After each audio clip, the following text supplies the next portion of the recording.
She comes from a world where everything is defined by wealth. He comes from a life where dreams are the only luxury he can afford. Their first meeting becomes a spark, a clash of two realities that were never meant to cross. From shy glances to impossible choices, Karl and Ana fight for a love that challenges family expectations, social barriers, and their own fears. When destiny forces them to choose, they choose each other, no matter the cost.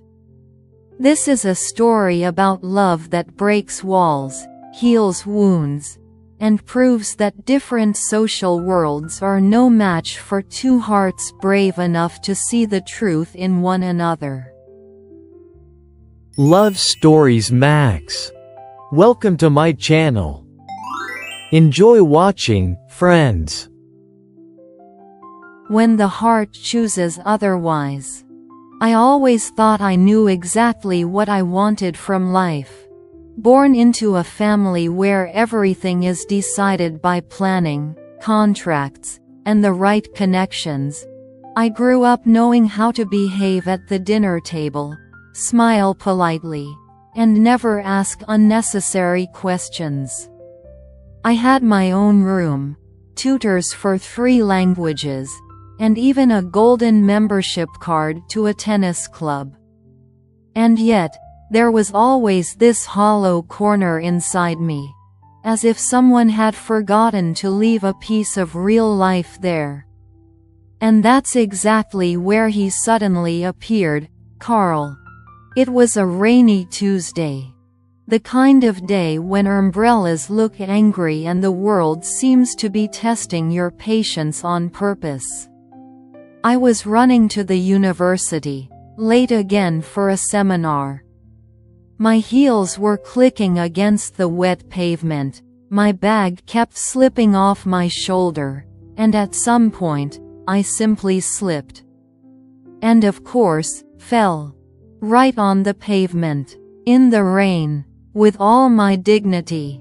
Got you. Someone grabbed my elbow and steadied me, as if I wasn't actually falling but performing some strange ritual dance.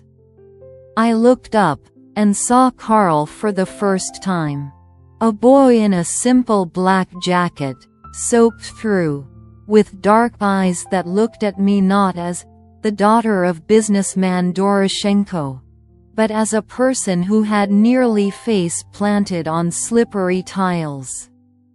And he had a smile, quiet, warm, confident, like he knew something I didn't. "You okay?" he asked. "Yeah, I think so. Thank you," I muttered awkwardly. "You're heading to the wrong building, you know," he said, glancing at my heels as if they were a crime against physics. "And why's that?" I smirked. "Because where you're going, it's slippery even when it's dry. Come on, I'll walk you." And he did. In the rain, without an umbrella, carrying my bag because the strap had snapped. No, I didn't fall in love right then. But something tiny and warm quietly woke up inside me. Later I learned he worked nights repairing old computers so he could pay for his classes. He lived in a small, modest apartment with his younger brother. His family was barely making ends meet after his father got seriously sick. But the most striking thing, he was unbelievably smart. He absorbed every topic faster than anyone, asked professors questions they weren't prepared for. In the library, he sat with this intense focus that made him look older somehow, more grounded. And I felt myself being pulled toward him in a way I'd never felt with anyone else. He would have never made the first move, I could feel that. So I did. "Karl, are you free tonight?" I asked when we ran into each other after class. He raised an eyebrow. I am. But, are you sure? About what? That you want to spend your time with, well, me? That stung, but gently. Yes, I'm asking you, not someone else. He smiled, that soft, warm smile that always made my chest loosen. That evening we drank cocoa in a tiny cafe near the station. He listened like everything I said mattered, even though I mostly talked nonsense. It was the first time in a long while that I laughed sincerely. Love doesn't notice differences in status, but people do. My mother found out about Karl and held a quiet, family court for me. Anna, you're smart, she said coldly. He's a good boy, but he's not from our circle. You're different. This will pass. Karl found out about it by accident, and pulled away. Suddenly, painfully, stopped answering, stopped talking to me altogether. So I went to him myself. In the rain. Again. When he opened the door, I could barely breathe. Why did you disappear? I whispered. Because I don't want your life falling apart because of me, he said softly. You're different, higher, better. I'm not better. I'm just. I stepped closer. Yours, if you want me. His look crushed my heart and rebuilt it in the same moment. I want you more than I have any right to. Then take me. Because I've already chosen. He hugged me like he was afraid of losing me forever. And the rain washed everything else away. We're still different. He sometimes feels ashamed of his past. I sometimes get angry at my golden armor. But every time he takes my hand, I remember that first rainy day. And I realize, sometimes the world trips you on purpose just so you fall right into the arms of the one who will catch you. Almost a year passed since that first meeting.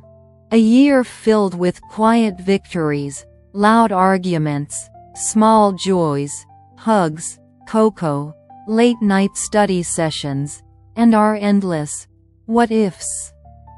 We both changed. I became braver. Karl became more confident. But one thing stayed the same. The world still treated us like a story that won't last. And honestly, that only made us stronger. That evening I thought we were just going for a walk. He texted me, "Wear something warm. And if you can, put on something you love the most." I laughed, because my favorite outfit is a warm sweater, jeans, and a messy ponytail.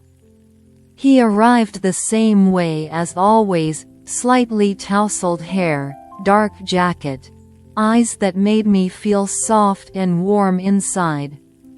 "You ready?" he asked. "Yep. Where are you taking me?" "You'll see." We climbed the old stairs to the roof of the university library. A place students rarely visited because the lock on the door was, well, more decorative than functional. When we stepped onto the rooftop, I gasped. The whole city beneath us. Streetlights like scattered stars. Autumn sky dark but clear.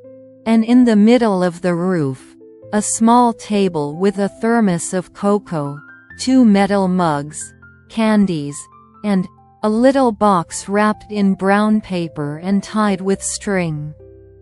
I assumed it was just a small present.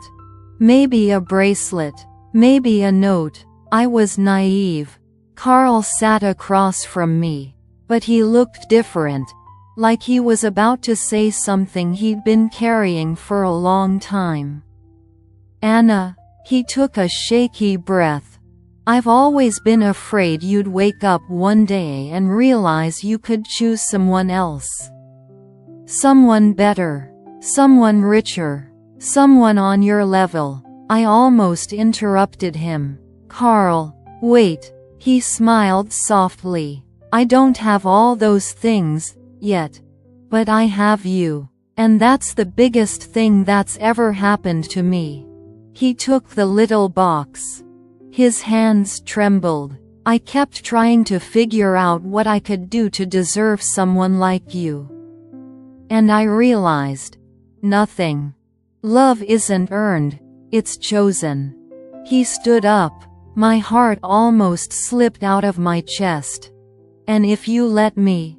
He opened the box. Inside was a simple silver ring with a tiny stone. Not expensive, but beautiful and honest.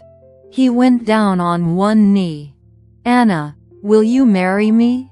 I wanted to cry, laugh, hug him, and scream to the whole city that I'd found my person. I knelt down too and whispered, "I'd marry you even without the ring." He laughed, that quiet, tender laugh I adored. He slipped the ring on my finger. Held me so tightly I felt like the world disappeared. And there, on that rooftop, under the streetlights, our began. After our engagement, I thought the world would finally let us just be happy. But, as it turned out, the world sometimes likes to test those who love too deeply. My mom was the first to find out. She stayed silent for exactly 3 seconds. Then her eyes turned cold like winter glass. "Ana, you must be joking. You're still kids. And besides," she paused, searching for the least offensive word, "he's not on your level." I wanted to say that levels were invented by people afraid of their own fears. But instead I simply replied, "Mom, I've already made my choice." She wiped a tear, but it wasn't a soft tear. It was a tear for the control she was losing. My father spoke more quietly. "If he truly loves you, he'll prove it through actions, not words." I didn't understand what he meant. But Karl did. The next day Karl told me, "I'm going to find a better job. One that'll let us live without fear. I don't want anyone thinking I'm with you for convenience." I wanted to tell him that I didn't need his money. But I saw his pride. The same pride that helped his family survive when they had nothing. So I just took his hand and whispered, "I'm going with you. Into your path, your life, everything." We found a tiny apartment on the outskirts of the city. It was cramped, with cracked walls and old windows that leaked cold air. But when we carried in our first shared tea kettle, I felt it become home. We bought second-hand furniture, cleaned the floors together, argued about where the coffee maker should go, laughed when the lights went out in the middle of the night. And every morning I woke up beside him, in a simple world without luxury, but full of happiness. But life wanted to challenge us once again. Karl's father had another severe relapse. The treatment was expensive, far too expensive. Karl secretly turned down a highly competitive internship to work more hours and support his family. I found out accidentally, and I cried. Not from anger, but from the pain that he hid it. "Why didn't you tell me?" I held him, his chest trembling. "Because I don't want you to sacrifice your dreams for my problems." I lifted his face between my hands. "Karl, we're a family. Already. We don't only share the joy. We share the weight. That was the first time I saw him cry. Quietly, silently, hiding his face in my shoulder. A few months later, I received a grant for a project I had been working on for a long time. It became our financial safety net. Karl, in turn, was accepted into the same prestigious engineering program, proving not to others, but to himself, that he was worthy of more. We left the tiny apartment, but we never forgot how it made us stronger. And now, whenever we walk home through the rain, I squeeze his fingers and think, we didn't choose the easy path. We chose the right one. We chose each other. Karl and Ana's story reminds us that society often tries to decide who belongs together and who doesn't, who's worthy, who fits the mold, who matches the right background. But the heart doesn't negotiate contracts, measure status, or compare bank accounts. It simply gravitates toward the one who makes it feel understood. Real love grows not in luxury, but in the small, quiet details. In glances that calm the soul, in support that lifts you up on your hardest days, in the courage to stand together even when the world doubts your choice. Their journey shows that love isn't about what you possess, it's about who you become beside the right person. Love is stronger than prejudice, louder than fear, and more meaningful than the expectations others place on you. And most importantly, when two people choose each other not for convenience, but despite the challenges and differences between them, a love is born that can endure time, storms, and judgment. Because true love doesn't fear